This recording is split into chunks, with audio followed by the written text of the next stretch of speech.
Señor, en esta hora venimos delante de ti, implorando tu perdón, implorando tu ayuda, implorando que tú nos permites acercarnos a tu palabra, Señor, que es viva, que es verdadera, que es eficaz. Te pedimos una oración irónica, Dios, porque te pedimos que nos permitas acercarnos a tu palabra, pero al mismo tiempo te pedimos que nos atravieses con tu palabra, Señor. Traspasa nuestro corazón, nuestra mente, primero que todo, traspásala con tu palabra. Haznos entender tu palabra, haznos entender lo que tú quieres decir en ella. Al traspasar nuestra mente, Señor, traspasa nuestro corazón, moviendo nuestras emociones a nuevos afectos por tu palabra, a nuevos deseos por tu palabra, a nuevos anhelos por tu palabra. Y de esa misma manera, Señor, traspasa nuestro diario vivir. Ayúdanos a poner en práctica tu palabra. Ayúdanos a vivir tu palabra, a amar tu palabra, Señor. Conocer tu palabra, amar tu palabra, vivir tu palabra, Señor. Y ayúdanos a hacerlo todo para tu gloria. Asístenos con el poder de tu Espíritu Santo. Que estas palabras tomen vida, que la iglesia pueda entender que estamos en el día del Señor, en la iglesia del Señor, para escuchar la palabra del Señor. Que tu palabra transforme nuestro entendimiento, renueve nuestra mente. Perdónanos, Señor, perdónanos, no somos dignos de ti, Señor. No somos dignos de tu palabra. No somos dignos de ser llamados hijos tuyos, no somos dignos de estar aquí, Señor. Te suplicamos, Dios, que en tu gracia nos hable y ministres a nuestros corazones. En el nombre de Jesús. Amén. Quizás algunos han oído hablar de Whitefield. Whitefield fue un hombre que el Señor salvó en Inglaterra en el año 1714, el 27 de diciembre de 1714 nació. Él era el menor de 7 hijos, era el más pequeño de 7 hijos, de una familia humilde. Por esta misma situación de su familia, como su familia era humilde, él tuvo que unirse a la posada donde trabajaban, su mamá trabajaba en esta posada y empezó a asistir en todo lo que podía ir. Lo que más le atraía eran los actores que pasaban muchas personas que vivían del teatro y a él le atraía este grupo de personas, los actores. Desde pequeño empezaron a asistir a una iglesia anglicana, a la cual él fue expuesto a la palabra, pero él entendía que no tenía un profundo conocimiento de ella. En algún momento quiere ir a la universidad y no podía porque no tenía dinero. Entonces algunos amigos le comentan que si iba a la Universidad de Oxford, ahí en esta universidad él podía trabajar en la calidad de sirviente, sirviendo, limpiando, y de esta manera este dinero lo utilizaban para pagar sus estudios, a lo cual él accedió con mucho gusto y empezó allí a trabajar en la universidad.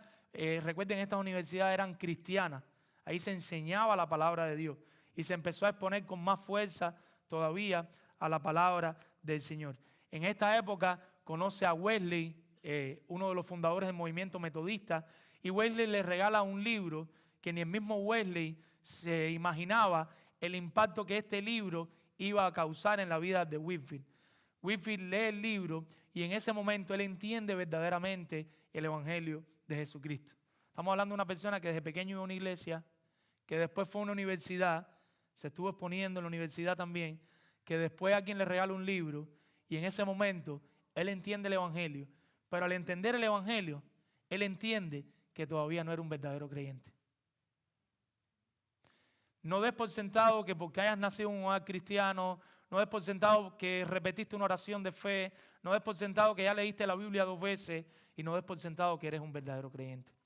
En este momento, al él entender su situación, su condición de pecador y al él entender que no era creyente, ahí aquel era un lugar frío, empezó a practicar las prácticas no recomendadas, prácticas fuertes como salir afuera y estar mucho tiempo orando y se exponía a la nieve y cayó en una enfermedad.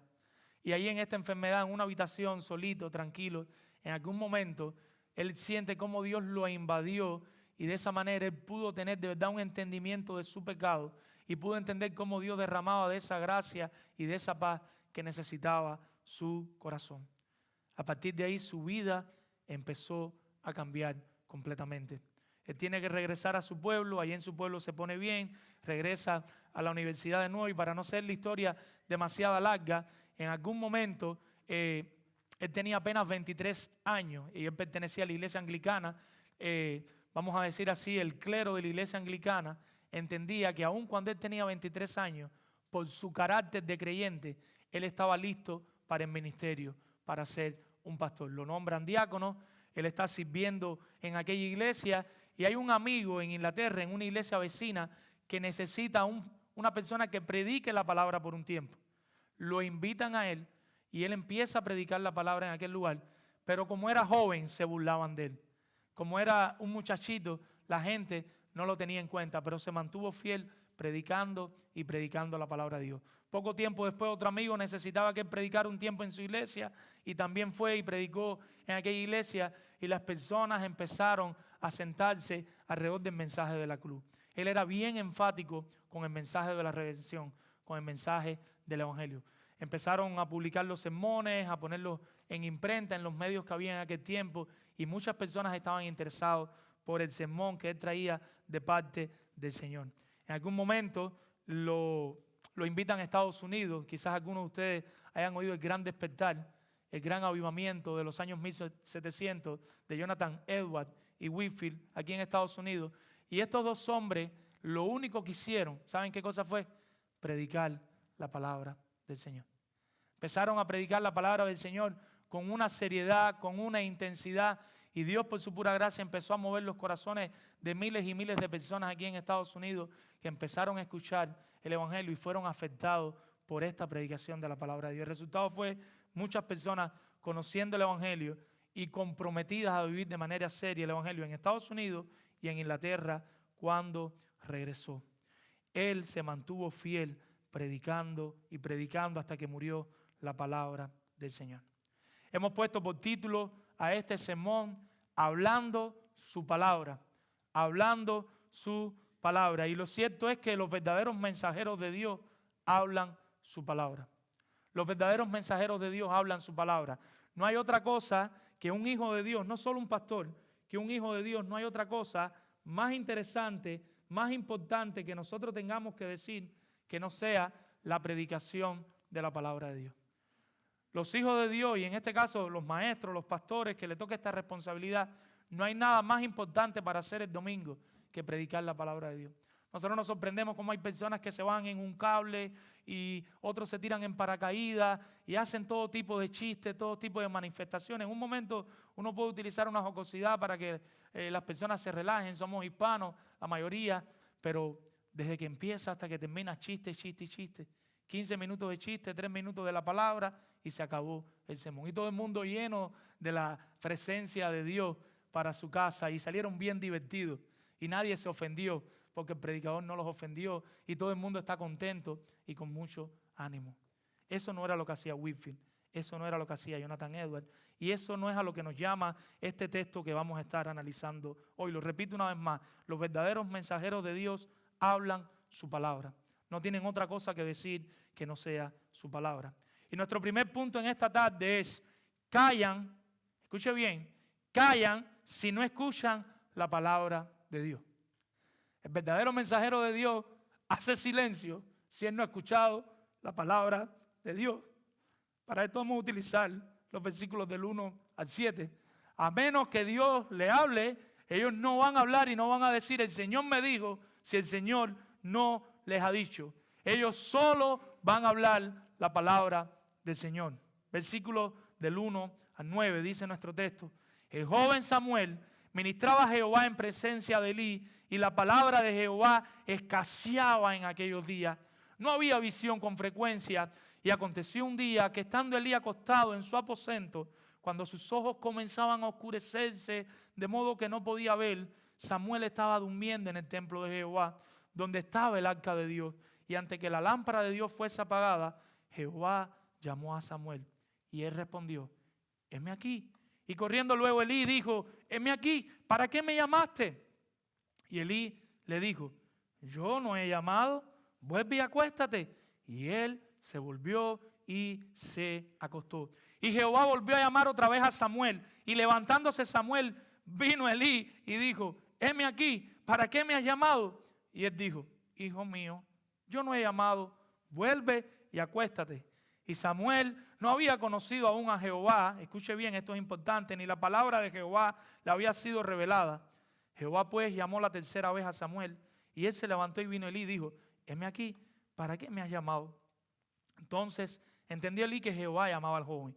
Y dijo Elí a Samuel: ve y acuéstate, y si te llamara dirás: habla Jehová, porque tu siervo oye.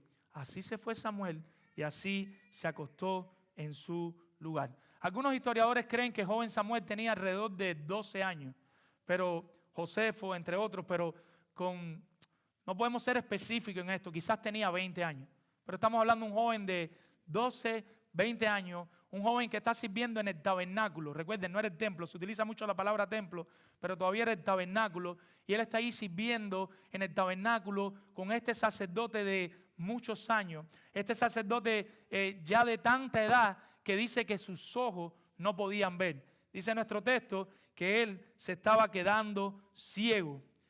Y en medio de todo esto estaba el joven Samuel allí. Pero hay un detalle muy rápido que aparece en nuestro primer versículo. Y dice que la palabra de Jehová escaseaba en aquellos días y no había visión con frecuencia. O sea, en aquellos días no había una revelación seguida de Dios. Y eso suena a de vez en cuando, pero estamos hablando de que pasaban años, años y años y Dios no se le revelaba a ningún profeta y Dios no se le revelaba al pueblo. Con esa intensidad la palabra de Dios escaseaba en nuestro texto. Por lo que nos da a entender nuestro texto, parece que la habitación de Elí está bien cerquita de la habitación de Samuel. Al punto tal que cuando Elí lo llama, Samuel puede decir: ¿para qué me has llamado? Y podía escuchar la voz de Elí llamarlo. Y dice que estaban en la noche. Los sacerdotes prendían con aceite de oliva, prendían el candelero en la noche, y este candelero duraba toda la noche hasta la mañana que salía el sol, que se comenzaba a apagar.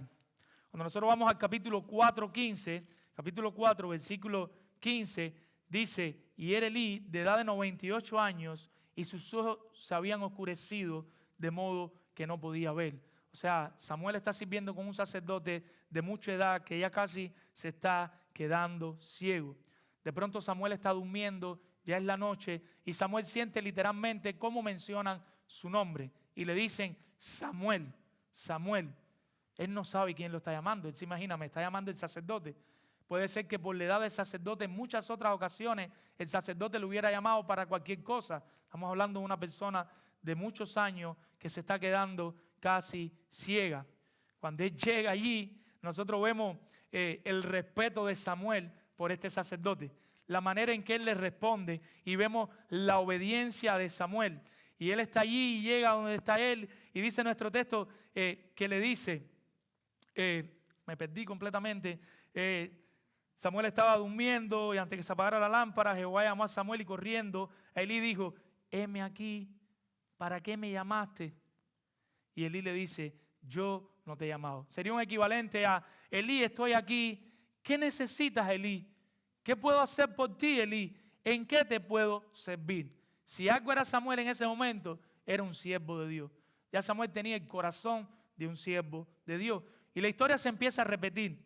Elí le dice: yo no te llamé, pero recordemos que Samuel nunca había tenido un encuentro consciente con Dios. Ya Dios lo estaba llamando, pero él no estaba consciente de que Dios lo había llamado. Y esto pasa por segunda vez. Él vuelve a sentir la voz que le dice: Samuel, Samuel. Y para allá va Samuel y Elí le vuelve a decir lo mismo: yo no te he llamado. Si fuéramos nosotros, muchos de nosotros decíamos: este viejo ya se está volviendo loco. Si me llama por tercera vez, no vengo. Pero ¿qué pasó? Lo volvió a llamar la tercera vez y se repite la misma escena. ¿Qué es lo único que cambia? Que ya la tercera vez que ocurre, Elí se percata que estaba pasando algo.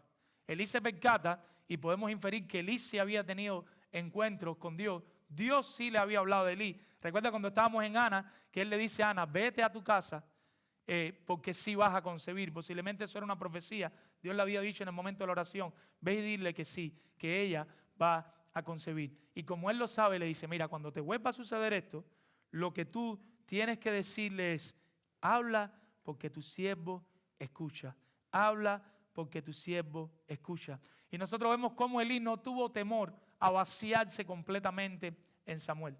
Lo que él sabía, como él sabía que Dios operaba, él no tenía temor en decirle a Samuel: mira, es así, haz esto, haz lo otro, esto es lo que tiene que hacer. Y en ese sentido habla bien de Elí también. Elí cometió errores, pero tampoco podemos quitar las cosas positivas que Elí hizo. Ahora, cuando nosotros vemos toda esta primera porción del capítulo 3:1 al versículo 9, ¿cuál es la situación que tenemos aquí? Y la situación que tenemos está en el capítulo 3, versículo 1, que no había palabra de Dios. La palabra de Dios escaseaba, no había revelación de Dios con frecuencia. Dios no se le estaba revelando a los profetas. El pueblo no recibía la palabra del Señor. Por lo tanto, el pueblo no tenía forma de recibir instrucciones de Dios. Si nosotros vamos un poquito al contexto histórico, vemos que esto es un fenómeno que había ocurrido en otras ocasiones. Cuando nosotros vamos al libro de los jueces, que fueron años y años los que transcurrieron en el libro de los jueces, nosotros vemos que Dios le habló solamente a 2 profetas en todo el periodo de los jueces. Durante todo el periodo de los jueces, Dios solo se le revela a 2 profetas en ese momento. Asimismo lo vemos cuando el pueblo se va exiliado a Babilonia y después del exilio. No siempre había una profecía abundante de parte de Dios. No siempre había una revelación abundante de parte de Dios. En nuestro texto no había palabra del Señor en ese momento. Vemos que no había recibido conscientemente David el mensaje de Dios. Vamos al versículo 7. ¿Y qué dice el versículo 7? Y Samuel no había conocido aún a Jehová, ni la palabra de Jehová le había sido revelada. Hasta el versículo 7, Samuel no había tenido un encuentro consciente con la palabra de Dios. Dios le llamaba, pero él no se daba cuenta que era Dios y no había escuchado todavía ningún mensaje para el pueblo. Y una pregunta que nos podemos hacer es: ¿por qué Dios no le hablaba a su pueblo? ¿Cuál era la situación? Si había un sacerdote, estaba ahí el tabernáculo, estaba Elí, estaban los hijos de Elí. ¿Por qué Dios no le estaba hablando a su pueblo? Perdón. Cuando nosotros vamos al contexto literario anterior, en nuestro pasaje, versículos del 12 al 15, lo vimos la semana pasada, y nosotros vemos cómo los líderes del pueblo, que eran los hijos de Elí, Ofni y Finés, que debían estar viviendo en santidad, estaban viviendo abiertamente en pecado, pecando ellos y haciendo pecar a los demás. No hacían la adoración como la debían hacer, no presentaban la palabra como la tenían que presentar, vivían su vida sexual como a ellos les daba el deseo, no tenían temor a nada ni a nadie. Al padre se le había olvidado que la mayor muestra de amor para con sus hijos no era dejarlos hacer todo lo que ellos quieren. A veces como padres nosotros creemos que como más nosotros queremos a nuestros hijos es: ay, mi amor, haz lo que tú quieras. Se le había olvidado que su mayor labor como padre no era darle todos los regalitos que querían. A veces nosotros creemos que como padre, para que los hijos estén contentos y llegan a Walmart y no tenemos dinero y él te dice: este regalito, y tú ahí, tarjeta de crédito y tarjeta de crédito, pero para que el niño esté contento. Parece que Elí estaba en una situación similar. Y les repito de nuevo, no es dejarlo hacer todo lo que ellos quieran, no es regalarle todo lo que pidan, sino enseñarles a ser obedientes a Dios. Elí falló en no enseñar a sus hijos a ser obedientes y temerosos a Dios. Siguió siendo sacerdote, duró muchos años, pero falló en una de las tareas más importantes que tenía. Irónicamente, Samuel sí se mostró obediente a Dios. Y volvemos al problema de nuestro texto, versículo 1. No había revelación de Dios consecutiva, lo cual era vital en esa época para ellos saber qué hacer, por dónde conducirse. El pueblo no tenía la voz de Dios, por dónde iba a coger. El pueblo no tenía dirección, el pueblo no sabía qué hacer. El pueblo estaba viviendo, como en los tiempos de los jueces, según su propia opinión. Si no había palabra de Dios, no había revelación de Dios, cada quien hacía lo que bien le parecía. Hay un animalito que les voy a traer, no sé cómo se dice en cada país, y es el pavo salvaje. ¿Saben lo que es el pavo salvaje? Estuve buscando que se dice guajalote, gallipavo, pisca, champipe, totole, cocono, y en Cuba le decimos guanajo. Si ustedes le dicen guanajo a un cubano, póngase bravo. Y es un animal que está en silencio hasta que él escucha un sonido que se emite. El pavo salvaje, él está tranquilito, pero cuando él escucha un sonido, él hace ese cántico. Ustedes saben lo que es, ¿no? Y si le chifla, él lo repite. Él está tranquilo hasta que se emite sonido. Ellos, pudiéramos decir, que ellos estaban en tiempo donde ellos, a pesar de todo lo que había, si no había un sonido, ellos no iban a repetir nada.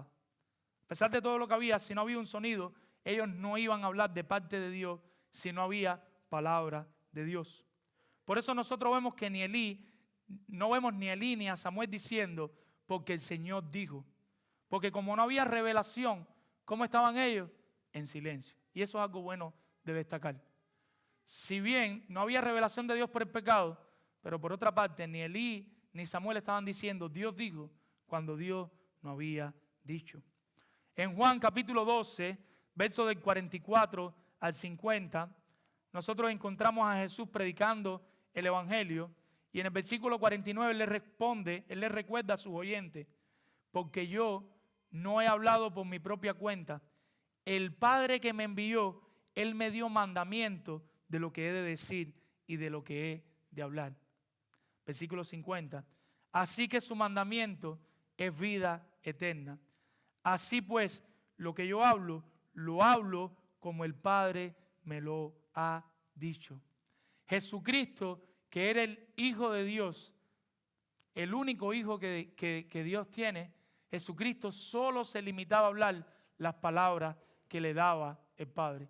Jesucristo no añadía ni una jota ni a una coma a lo que el Padre le decía. Él solo se limitaba a hablar las palabras de su Padre. Ahora nosotros lastimosamente tenemos muchos charlatanes, muchos mentirosos diciendo el Señor me dijo cuando el Señor no les ha dicho. Diciendo te traigo esta palabra de parte del Señor cuando el Señor no ha hablado nada. Samuel nunca había hablado de parte de Dios. ¿Saben por qué? Porque Dios no le había hablado. Y como Dios no le había hablado, él no iba a hablar. Amado hermano, seamos serviciales y obedientes como Samuel. Dios ponga ese espíritu en nosotros de, como Samuel con Elí, de estar dispuesto. ¿Qué necesitas? ¿En qué te puedo servir? ¿En qué te puedo ayudar? Amado hermano, seamos temerosos de Dios. Si Dios no ha dicho, no digamos, el Señor me ha dicho. Tengo esta palabra del Señor para darte cuando sabemos que es mentira y que no es real. Amados hermanos, no le añadamos a la Escritura. Si la Escritura dice algo sobre un asunto, hablemos solo lo que ella dice, no impongamos nuestros criterios, nuestras opiniones, mejor guardemos silencio. Cuando nos encontremos en la tentación de lo que dice el texto y nosotros tener que decir lo que creemos, lo que pensamos, mejor quedémonos en silencio, quedémonos con la palabra de Dios. Si no sabes qué dice el consejo de Dios, la Biblia, sobre cierto asunto, mejor digámosles a las personas, mira, no sé qué decirte. A veces las personas vienen con dudas y por hacernos lo sabelo todo, le decimos cualquier disparate. A veces es mejor decir, mira, ahora mismo yo no tengo la respuesta correcta para este tema. Yo voy a estudiar en la palabra de Dios, yo voy a buscar en otros autores que dicen de esto y te voy a dar una respuesta para poder hablar con certeza lo que de verdad dice el Señor sobre este asunto. Recordamos lo que estamos sosteniendo y es que los verdaderos mensajeros de Dios hablan su palabra. Los verdaderos mensajeros de Dios van a hablar la palabra de Dios. Nuestro primer punto fue, callan si no escuchan la palabra de Dios. Si ellos no escuchan palabra de Dios, ¿qué van a hacer? Callar, no van a decir nada. Nuestro segundo punto, y es bien importante, y es que prestan atención a la palabra de Dios. Mientras Dios habla, ellos se limitan a escuchar. No hay nada en ese momento más importante para un siervo de Dios, para un mensajero de Dios, que lo que Dios tiene que decir. Y a veces nosotros no escuchamos a Dios porque nosotros tenemos que decir más que Dios mismo. Vamos a leer los versículos del 10 al 14 para nuestro segundo punto. Y vino Jehová y se paró y llamó como las otras veces, literalmente, Samuel, Samuel. Entonces Samuel dijo: habla, porque tu siervo oye. Y Jehová dijo a Samuel: he aquí, haré yo una cosa en Israel, que quien la oyere le retiñirán ambos oídos. Aquel día yo cumpliré contra Elí todas las cosas que he dicho sobre su casa, desde el principio hasta el fin. Y le mostraré que yo juzgaré su casa para siempre, por la iniquidad que él sabe. Escuche bien, porque sus hijos han blasfemado a Dios, y él no los ha estorbado, lo que hablábamos ahorita. Por tanto, yo he jurado a la casa de Elí que la iniquidad de la casa de Elí no será expiada jamás, ni con sacrificio, ni con ofrenda. Entonces, ahora el Señor llama a Samuel por cuarta vez. Después de 3 veces, lo vuelve a llamar. ¿Cuál es la diferencia? Ahora Samuel sabe qué responder. ¿Y qué le dice? Habla porque tu siervo escucha. Literalmente lo que está diciendo, habla porque yo te oigo. Yo te estoy escuchando de manera literal. Pero le dice una palabrita interesante que a nosotros no se nos olvida. En ocasiones me costó un problema con un hermano en otra iglesia, y es la palabra siervo. La palabra siervo, tanto en el Antiguo Testamento como en el Nuevo Testamento, ustedes saben qué significa: esclavo. Y aquel amado hermano, yo le decía a mi hermano: yo soy un esclavo de Cristo. Y yo, no, yo no soy esclavo, yo esclavo no. Yo soy un siervo, pero esclavo no. Y yo lo entiendo. En algún momento yo lo entendí así, hasta que fui al original y vi que de verdad era un esclavo. Hasta que entendí el evangelio de Jesucristo y me di cuenta que mi vida ya no es mía, mi vida ahora es de Él. Y por eso es que yo soy su esclavo. ¿Cuántos pueden decir amén? Amén. Y yo sé que muchos no entienden. Y yo les sirvo al Señor, pero yo no soy esclavo. Sí, mi hermano, nosotros somos esclavos de Dios. Y es tan antiguo como el Antiguo Testamento. Elí sabía que él era un siervo, aunque falló, aunque pecó, él sabía que él era un siervo del Dios Altísimo. Y hay un detalle más adelante que me encanta de Elí. Pero Samuel ya sabía que él era un siervo de Dios Altísimo. Y ahora Samuel está escuchando por primera vez, literalmente, conscientemente, la palabra del Señor. Esto sonaría algo así: di, mi amo, lo que tengas para decir, que tu esclavo está aquí atento, presto para escucharte. Esto es un paréntesis. ¿Te sientes que eres un esclavo del Señor ahora mismo? No me respondas, no me digas amén. ¿Tus emociones son esclavas del Señor ahora mismo? ¿Tus afectos son esclavos del Señor ahora mismo? Si no es el caso, arrepintámonos y pidámosle a Dios que siga trabajando en nuestros corazones y preguntémonos: ¿por qué no podemos ser esclavos del Señor? ¿Por qué nuestro tiempo no puede ser para el Señor? ¿Por qué nuestros dones no pueden ser para el Señor? ¿Por qué nuestro dinero no puede ser para el Señor? ¿Por qué nuestra vida no puede ser para el Señor? Y que Dios nos ayude con su gracia y nos sostenga. Entonces Dios rompe el silencio y habla y trae un mensaje. Pero antes de darle el mensaje, le dice que cuando ellos escuchen el peso de este mensaje, dice que sus oídos iban a reteñir como un platillo de batería. Estos no, porque estos son de mentirita. Pero en una batería de verdad, con un platillo de verdad, no sé si lo han escuchado, cuando usted suena y hay un momento que eso se mueve, que a veces uno tiene que pararlo. Tiene que parar los platillos, pero hay un momento que se hace ruidoso. El mensaje que él tenía para darle al pueblo de Dios, porque al final el mensaje era para el pueblo de Dios, era un mensaje: cuando ellos lo escucharan, sus sonidos iban a sonar, porque iban a decir: ¿y esto cómo es posible? No entiendo esto. ¿Qué es lo que está pasando? ¿Y qué es lo que sucede a continuación? ¿Cuál era el mensaje? Como él ya le había dicho con anterioridad, el pecado de la casa de Elí llegó a un punto sin retorno, donde tendrían que sufrir las consecuencias de pecar y no arrepentirse. Esos hijos de Elí que estaban pecando y pecando y pecando, y quizás tú te encuentres en esa condición hoy, como si nada fuera a pasar, iban a sufrir las consecuencias de su pecado no arrepentido. Peca y peca todo lo que quieres, pero si no te arrepientes, vas a sufrir las consecuencias por pecar abiertamente contra Dios. Y vamos al contexto literario anterior, capítulo 2, y si vamos a leer de los versículos 27 al 35 para poder verlo con nuestros ojos. Capítulo 2, de los versículos 27 al 35, dice la palabra de Dios: y vino un varón de Dios a Elí y le dijo, eso es tiempo antes de nuestro texto: así ha dicho Jehová, no me manifesté yo claramente a la casa de tu padre cuando estaban en Egipto, en casa del faraón, y yo le escogí por mi sacerdote. Desde cuando Elí, la familia de Elí es sacerdote, desde que salieron de Egipto, entre todas las tribus de Israel, para que ofreciese sobre mi altar y quemase incienso y llevase efod delante de mí y de la casa de tu padre todas las ofrendas de los hijos de Israel. ¿Por qué habéis hollado mis sacrificios y mis ofrendas para que yo mande ofrecer en el tabernáculo? Y has honrado a tus hijos, más que a mí, ergondando de lo principal de todas las ofrendas de mi pueblo Israel. Por tanto, Jehová, el Dios de Israel, dice: yo había dicho que tu casa y la casa de tu padre andaría delante de mí perpetuamente, mas ahora ha dicho Jehová: nunca yo tal haga, porque yo honraré a los que me honran, y a los que me desprecian serán tenidos en poco. Y aquí vienen días en que cortaré tu brazo y el brazo de la casa de tu padre, de modo que no haya anciano en tu casa. Verás tu casa humillada mientras Dios colma de bienes a Israel, y en ningún tiempo habrá anciano en tu casa. El varón de los tuyos que yo no cortare de mi altar será para consumir tus ojos y llenar tu alma de dolor. Y todos los nacidos en tu casa morirán en la edad viril. Y te será por señal esto que acontecerá. Escuche, a tus dos hijos, Ofni y Finés, ambos morirán en un día.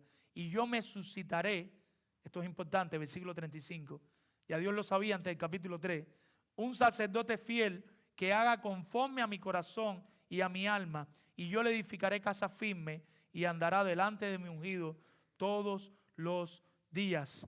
¿Y qué es lo que está pasando aquí? ¿Qué es lo que está sucediendo aquí? Que le está diciendo que se va a acabar la sucesión sacerdotal de Elí. Esa sucesión que venía desde Egipto ya iba a terminar. Y nosotros vemos, en el contexto remoto, no vamos a ir allá, Levíticos capítulo 24, versículos del 11 al 16 y el versículo 23, que blasfemar en nombre de Dios se pagaba con la pena capital.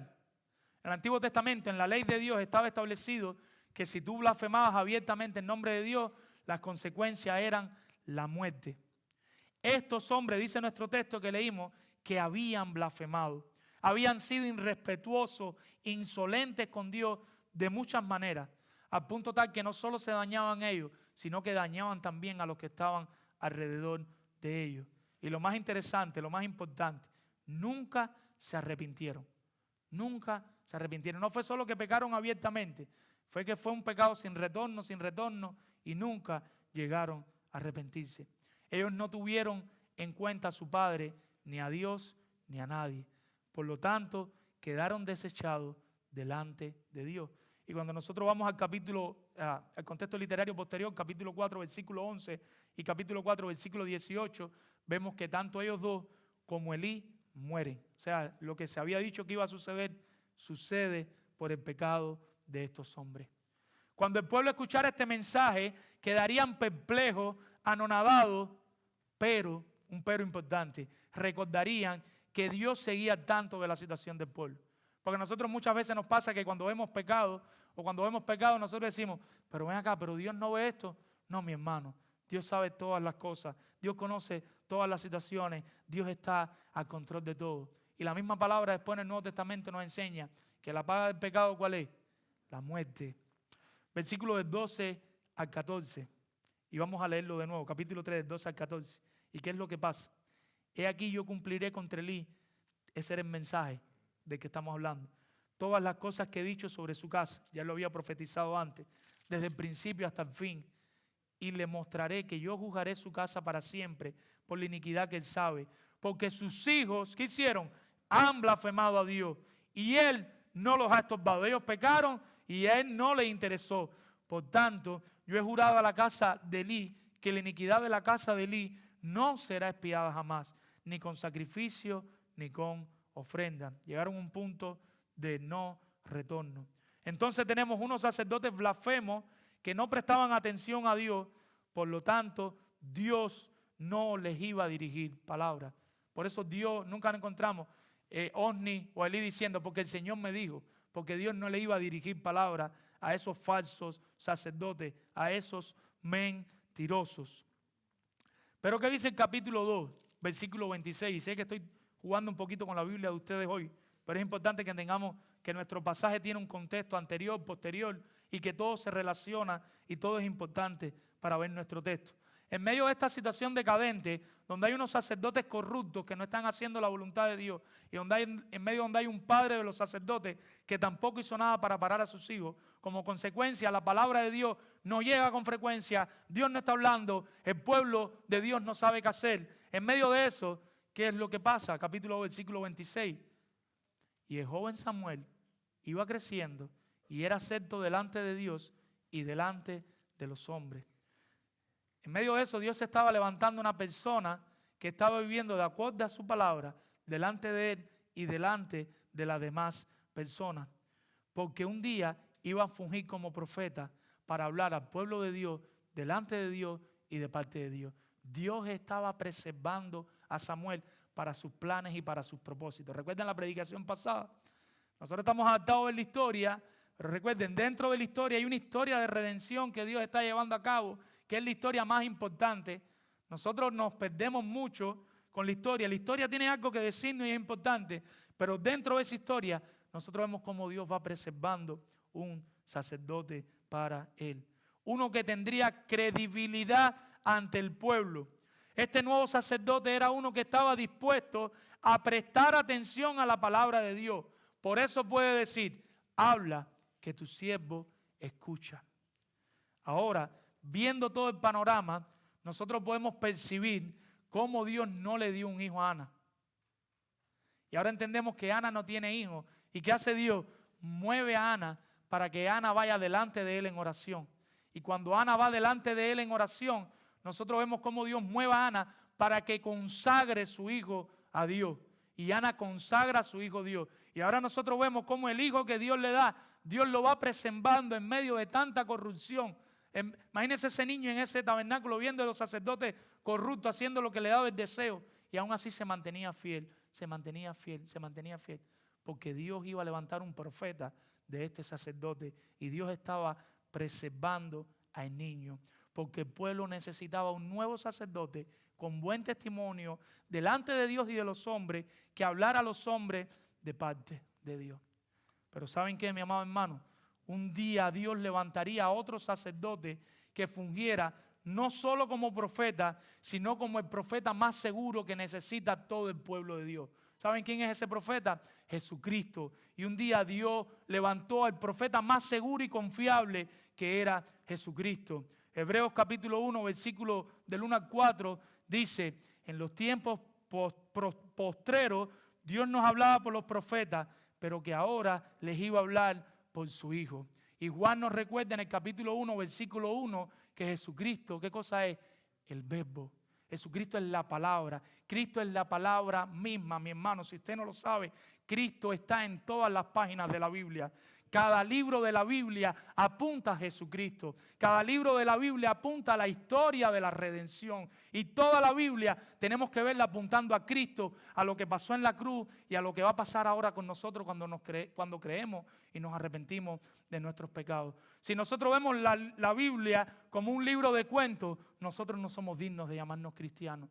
Nosotros hemos de ver la Biblia conectada con Cristo desde el principio hasta el final. Dice Pedro que Cristo es la palabra. Cristo está en todos los libros de nuestra Biblia. El mensaje de la redención es el mensaje más seguro y confiable que existe. El mensaje del Evangelio es el mensaje central de nuestra Biblia en el Antiguo y en el Nuevo Testamento. Persona que nos acompaña y todavía no has acariciado el Evangelio. Todavía tienes tus dudas, todavía tienes tus luchas, todavía te preguntas si sí o si no. ¿Quieres escuchar un mensaje confiable? El mensaje de Jesucristo. Dios dio a su único Hijo para que muriera por tus pecados.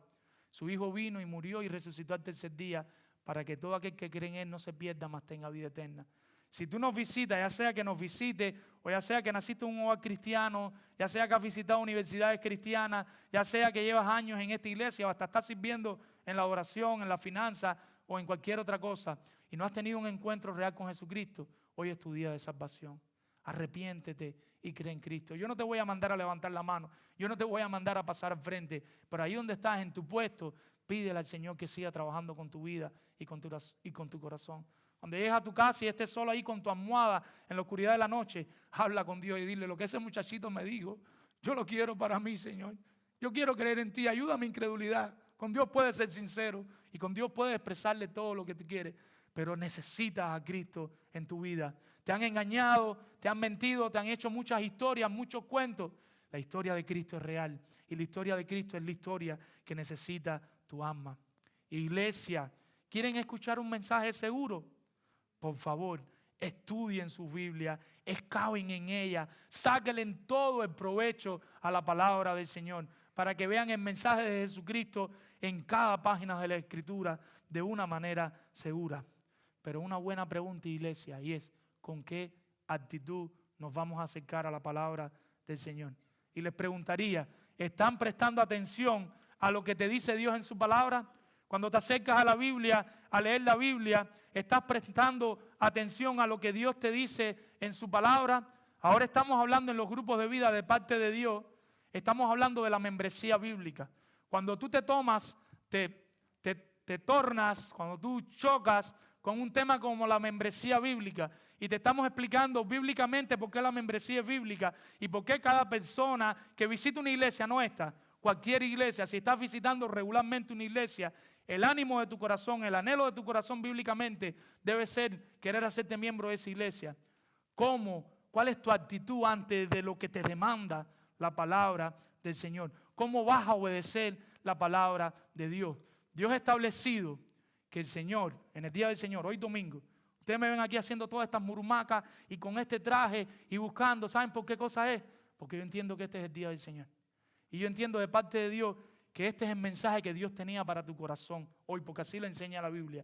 Y Dios les dijo a ustedes que vinieran hoy aquí a escuchar la palabra de Dios predicada. Y Dios estableció que su palabra fuera predicada por hombres fieles de su parte delante de su pueblo. Y yo estoy haciendo todos mis mayores esfuerzos porque yo quiero que tú escuches y que tú entiendas la palabra de Dios. Pero yo no quiero que la palabra de Dios regrese vacía. Yo quiero que como Samuel tú estés prestando atención a este mensaje. Pero de la misma manera que estás prestando atención a este mensaje, ¿qué está pasando en tu tiempo devocional? Primero, ¿estás apartando tiempo para tu Dios? Y segundo, si lo estás apartando, ¿qué haces? ¿Lees cabeceando? Me acuerdo un tiempo donde leía la Biblia en la universidad, yo decía amén, y me caía la Biblia así en la cara, y al otro día amanecí, yo no sabía ni qué leía ni nada, pero la Biblia estaba ahí al lado mío. No, mi hermano, la Biblia no funciona así. La Biblia no funciona así.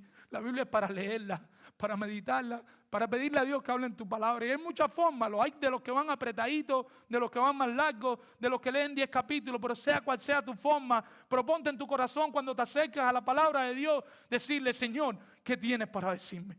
Señor, ¿qué tienes para hablarme, Señor? Habla que tu siervo escucha, habla que quiere escuchar tu voz. Acércate en tu tiempo devocional a la palabra de Dios para escuchar la voz de Dios, para que Dios le hable a tu corazón. A veces nos podemos perder y le podemos pedir perdón a Dios porque pasan los días y sentimos que es mecánico, pero a veces es necesario que sea mecánico, porque en medio de esa mecánica un día llega la palabra del Señor. No te des por vencido. Continúa, pero pastor, yo sigue leyéndola, sigue meditando en ella, que Dios en su misericordia siempre nos habla porque esa es su palabra. Y por último, en este punto, mi hermano, última aplicación. Cuando un hermano viene ante ti a darte un consejo con capítulos y versículos, no es que el hermano viene a ti a decirte lo que piensa o lo que cree o cuál es su opinión, sino que viene a ti con un capítulo y un versículo y te dice, mira mi hermano, te aconsejo de esto de parte del Señor. La Biblia dice esto. ¿Estás dispuesto a escuchar la palabra del Señor? ¿Estás dispuesto a que un hermano se te acerque de parte de Dios y delante de Dios y habla tu vida con su palabra? Volvemos de nuevo y estamos diciendo que los verdaderos mensajeros de Dios hablan su palabra. Un mensajero verdadero de Dios habla la palabra del Señor. Nuestro primer punto es, callan si no escuchan la palabra de Dios. Si ellos no escuchan la palabra de Dios, ellos no van a hablar. 2, prestan atención a la palabra de Dios. Cuando Dios habla, ya sea en el grupo de vida, ya sea a través de una consejería, ya sea a través del Señor, o ya sea en el tiempo devocional, ellos quieren prestar atención, como el pequeño Samuel le decía a su Dios. ¿Cómo le decía? Habla, que tu siervo escuche. Ustedes se imaginan a Samuel viendo Facebook, Instagram, Twitter en ese momento, y ahí el Señor habla, espérate, Señor, mira esta publicación, ¡wow! ¡Qué buena, Señor! Le voy a dar like. Escuchaba a Sujén Michel, se lo voy a copiar, no es mío. Y creo que Sujén Michel se lo copió a John Piper, así que no tengo problema. Todo el mundo está copiando y pegando. Y escuché que decía que Dios permitió que Facebook, Instagram, tú sabes, ustedes saben más que eso. Todas esas aplicaciones que existen, existiera para que los creyentes comprendieran que sí tenemos tiempo para leer la palabra de Dios. Quiero entrar en tercer punto, pero entiendo que te tengo que decir esto ahora, y si no, que me reviente. Mi hermano, ¿revisaste Facebook hoy? Mi hermano, ¿revisaste Instagram hoy? Quizás no solo lo revisaste, sino que publicaste una historia, sino que te hiciste un escrito así de este tamaño de lo bonito que era, qué sé yo, cualquier cosa. Y eso no está mal, eso no es pecado. Pero te pregunto, ¿leíste la palabra del Señor hoy? Si tu respuesta es no, mi hermano, yo no quiero ofenderte personalmente. Yo lo que te estoy diciendo, ¿cuál es la prioridad abierta en tu vida? ¿Escuchar la palabra del Señor? ¿Tú quieres oír la palabra de Dios o cualquier otra cosa es la prioridad en tu vida? Y por último, un siervo de Dios no solo calla cuando Dios no habla. Un siervo de Dios no solo presta atención cuando Dios habla, sino que un siervo de Dios comparte la palabra de Dios. Un siervo de Dios escucha la palabra de Dios, pero no se revienta el solo escuchándola y escuchándola, sino que comparte el mensaje de Dios con otras personas. El mensaje que Dios le da a través de su palabra, ellos lo transfieren, lo comunican a otras personas. La palabra de Dios no era para interpretación privada, sino para compartirla con los demás. La palabra de Dios a su profeta, no era para que el profeta se llenara y se llenara y se llenara, sino que Dios le daba palabra al profeta para que el profeta le hablara al pueblo de Dios. Versículos 15 al capítulo 4, versículo 1, que dice la palabra del Señor. Y Samuel estuvo acostado hasta la mañana y abrió las puertas de la casa de Jehová. Y Samuel temía descubrir la visión Elí. Llamando pues Elí a Samuel, le dijo: hijo mío, Samuel. Y él respondió: heme aquí. Y Elí dijo: ¿qué es la palabra que te hablo? Te ruego que no me la encubras, así te haga Dios y aún te añada, si me encubrieres palabra de todo lo que hablo contigo. Y Samuel se lo manifestó todo, sin encubrirle nada. Entonces él dijo: Jehová es, haga lo que bien le pareciere. Y Samuel creció y Jehová estaba con él y no dejó caer a tierra ninguna de sus palabras. Y todo Israel, desde Dan hasta Beerseba, conoció que Samuel era fiel profeta de Jehová. Y Jehová volvió a aparecer en Silo, porque Jehová se manifestó a Samuel en Silo por la palabra de Jehová. Y Samuel habló a todo Israel. Por aquel tiempo salió Israel a encontrar en batalla a los filisteos y acampó junto a Ebenezer, y los filisteos acamparon en Afet. ¿Y qué es lo que está pasando aquí? Dice nuestro texto que Samuel logró dormir algo, llegó la mañana, se levantó y comenzó a cumplir las tareas que él tenía, empezó a abrir las ventanas, a hacer todo lo que le tocaba hacer aquel día. Y en medio de sus tareas él tenía temor a acercarse a Elí y decirle: Elí, el Señor me dijo que va a quitarle el ministerio tuyo completo. Si él hubiera hecho eso, qué arrogante, uno hubiera pensado. Pero ¿sabe lo que es Samuel diciéndole eso a Elí? Entonces Elí le pide y le dice: mira, no me ocultes, dime lo que me tengas que decir. Y hace algo así, que la palabra sofisticada es un juramento de imprecación. Le lanza un juramento de imprecación, algo así como: lo que dice esa profecía, si tú no me lo cuentas, te va a pasar a ti. David, al escuchar esto, y yo creo que David, más que todo, lo que tenía era respeto, no temor. O sea, David no tenía temor de decir lo que Dios le estaba diciendo. Samuel, gracias.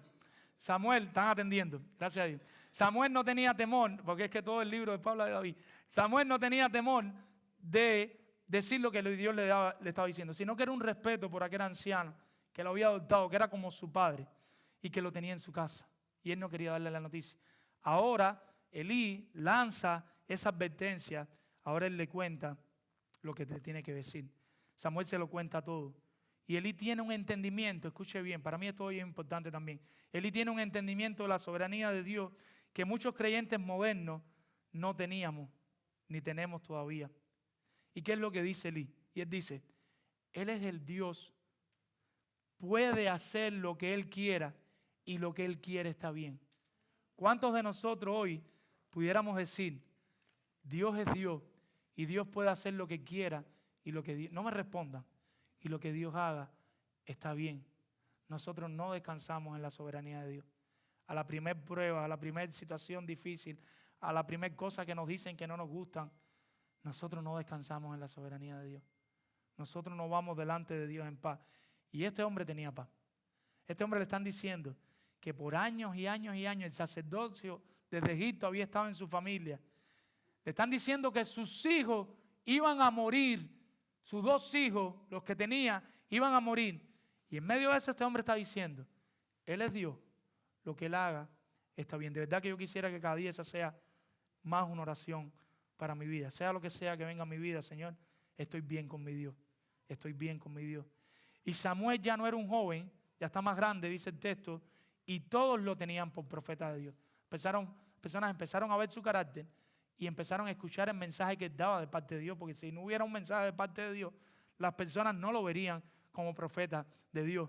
Dios se le volvió a aparecer para darle un mensaje a Samuel, y Samuel comunicó al pueblo el mensaje de Dios. O sea, el mensaje que caía en Samuel, que hacía Samuel, lo transfería a quien tuviera que transferírselo. El mensaje llegaba a él, la profecía llegaba a él no se quedaba con ella. La profecía era para que él se la pasara, para que él se la enviara a otras personas.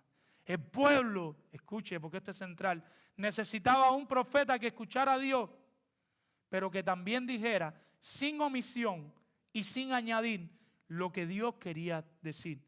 Dios había escogido a Samuel para esta tarea. Y vamos al versículo 19 de nuestro texto. Aquí está el corazón, ya lo hemos dicho un poquito. Y Samuel creció y Jehová estaba con él. ¿Y qué hizo Samuel? Y no dejó caer en tierra ninguna de sus palabras. Dios le hablaba y Samuel decía lo que Dios tenía que decir. Pero este texto significa un poquito más. Y significa que Dios aseguraba que las palabras que él le decía a Samuel, esas palabras se cumplieran de manera literal.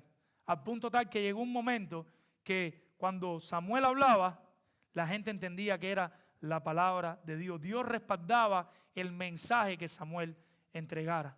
No había forma de que Samuel el profeta dijera una cosa, pero que después pasara a otra. El que tiene oído para oír, oiga y entienda. No había forma de que Samuel dijera, en República Dominicana va a nevar desde no sé dónde hasta no sé qué lado, y que después a la otra semana no hubiera nieve, y él se le no, pero espérate, porque fue que el Señor me dio una visión que es para de aquí a 7 años. Eso no pasaba. Dios le hablaba al profeta y el profeta hablaba de parte del Señor. Y lo que el profeta decía que pasaba, se cumplía completamente. Versículo 21 del 4 hasta el 4:1a, y que dice nuestro texto, y Jehová volvió a aparecer en Silo, frecuente, la palabra escaseaba, ahora frecuentemente Dios está apareciendo en menos de pocos versículos, y Jehová volvió a aparecer en Silo, porque Jehová se manifestó a Samuel en Silo por la palabra de Jehová, y Samuel ahora le habla a todo el pueblo. La palabra de Dios se convirtió al equivalente a la palabra de Samuel. Amado hermano, Samuel, como el profeta escogido por Dios, escuchó con atención el mensaje de Dios y expresó sin temor, sin reserva. Los hombres estábamos en la clase. Samuel no se fue ni por encima de la línea ni por debajo de la línea. Lo que Dios le decía a Samuel era el mensaje que Samuel entregaba. Exactamente lo que Dios decía. Asimismo, Cristo declaró a su pueblo de parte de Dios el mensaje que Dios le había dado. Y el mensaje del Evangelio, amado hermano, demanda arrepentimiento y fe.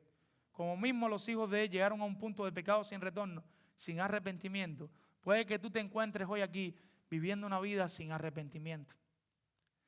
Y ese arrepentimiento, esa vida sin arrepentimiento y sin dolor, significa, con el dolor de mi corazón te lo digo, que no eres creyente. Aunque le hayas pedido a Dios que entre en tu corazón, aunque hayas repetido 2 o 3 veces una oración, si tú practicas el pecado y no te duele tu corazón, si tus emociones no han sido cambiadas, tus pensamientos no han sido cambiados, tus afectos no han sido cambiados, eso no significa que no peques, porque primera de Juan capítulo 1 nos recuerda que si decimos que no tenemos pecado, le hacemos a él mentiroso y su palabra no permanece en nosotros. Eso significa que nosotros ahora tenemos un entendimiento del Evangelio, un entendimiento de la santidad de Dios, que nosotros no nos sentimos cómodos pecando. Que cuando nosotros pecamos nos sentimos mal porque estamos dañando el mismo nombre de Dios y nosotros nos arrepentimos. Y no solo nos arrepentimos, sino que si tenemos que pedir perdón, pedimos perdón. Porque no estamos pensando en nuestra gloria, sino que estamos pensando en la gloria de Dios. Y Dios permita que si tú te encuentras hoy aquí y tú estás escuchando este mensaje de salvación de Cristo, tan rápido como cuando Cristo se bautizó, empezó a predicar. ¿Y qué empezó a predicar? Arrepentidos y creer en el Evangelio. Ese era el mensaje de Cristo y ese es el mensaje central de la historia de la Biblia. El Evangelio es el centro de la Biblia desde Génesis hasta Apocalipsis. Arrepiéntete y cree. Creyente, te pregunto, ¿qué estás haciendo con el mensaje que Dios te da a través de su palabra suficiente, completa y útil para todo? Retrocedemos. El siervo de Dios no habla si Dios no le habla. El siervo de Dios, cuando Dios le está hablando, ya sea a través del sermón, de la clase, de la consejería, ya sea a través de su tiempo devocional, cuando Dios le está hablando, Él está escuchando. Pero después que escuches ese mensaje, ¿qué estás haciendo? ¿Qué estás haciendo con tu propia vida? Con esa palabra que Dios te está dando. Dios te habla y hay algún cambio en tu vida. Si tú miras tu vida, el creyente que eres ahora y el creyente que eras hace 5 años, ¿en qué? No me lo digas a mí, pero Dios lo conoce. ¿En qué tú sientes que tu vida está cambiando? Y tú me dices, no, pastor, ya yo soy creyente de hace 10 años y yo no tomo. Mira, yo no fumo, yo no voy a la discoteca. Los americanos no saben lo que es eso. Un americano me preguntó una vez, pero los cubanos sí. Ya yo no estoy metido tanto en fiestas. Ya mi vida cambió en todos esos sentidos. Yo no veo ciertas cosas pecaminosas. Y llega un momento que la persona se siente como que ya, que está bien. Y yo te pregunto, ¿qué estás haciendo con la ira? ¿Qué estás haciendo con la murmuración? ¿Qué estás haciendo con el orgullo? ¿Qué estás haciendo con la envidia? Y ahí podemos seguir nombrando listas y listas que ahora no me vienen a la mente de pecados que nosotros no le prestamos atención, pero que Dios quiere quitar de nuestra vida. Es una lucha, es una mortificación con el pecado.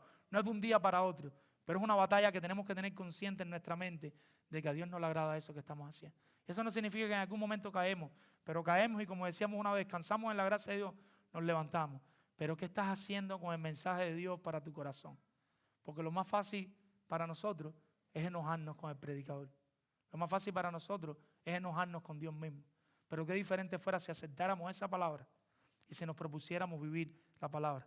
¿Qué estás haciendo con el mensaje de Dios en tu propia vida? ¿Qué estás haciendo con el mensaje de Dios con tu esposa o con tu esposo?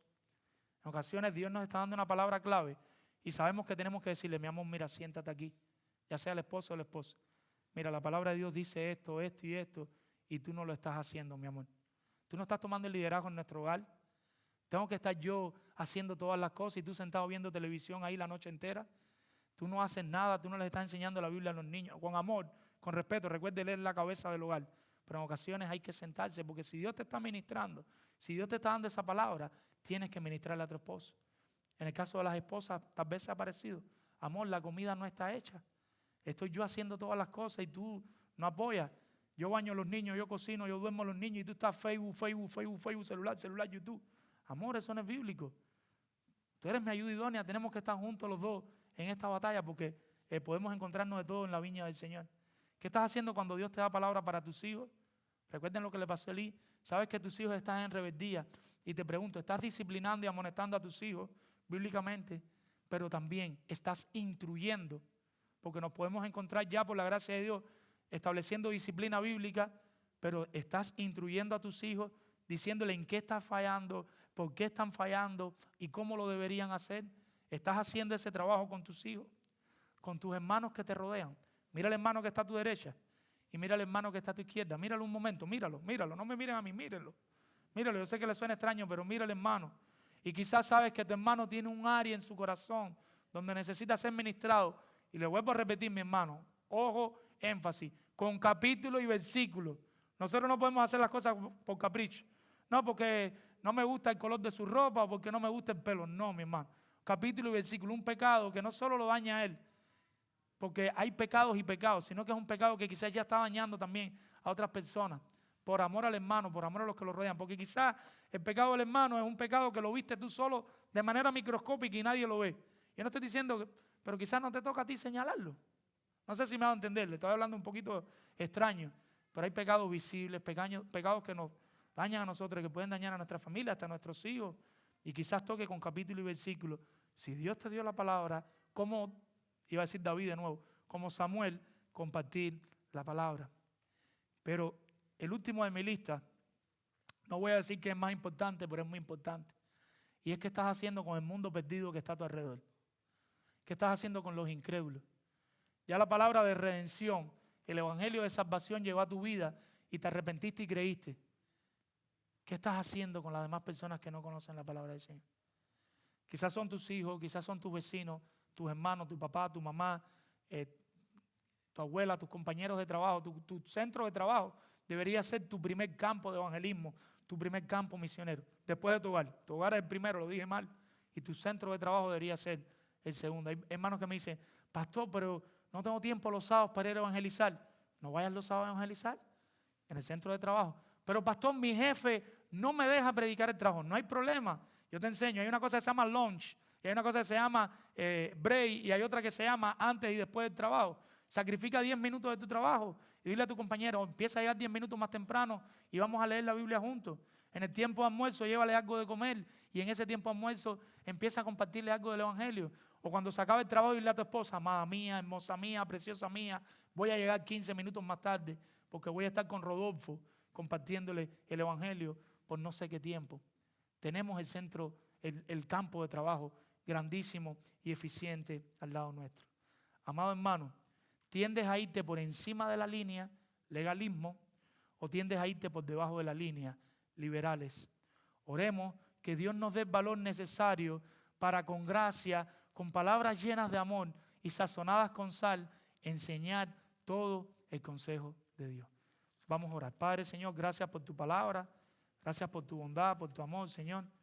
Gracias porque no tenemos nada que inventar. Quizás podemos fallar en algo, Señor, pero estamos tratando de decir y de explicar lo que tu palabra dice, Señor. Obra en nuestros corazones, Señor. Obra en nuestros corazones, Señor. Y ayúdanos a estar atentos, Señor. Si nos podemos quedar con algo hoy, que sea estar atentos a escuchar tu voz y estar atentos a hablarle a otros lo que tú quieres que le digamos a través de tu palabra, Señor. Gracias porque te levantaste, Señor, un sacerdote que sería un profeta, Señor. Que sería alguien que prepararía el camino de nuestro Señor Jesucristo. Que sería alguien que prepararía el camino del Rey David y después el camino de Cristo, Señor. Confiamos en ti y en tu palabra, Señor. En el nombre de Jesús. Amén. Y mi amado hermano,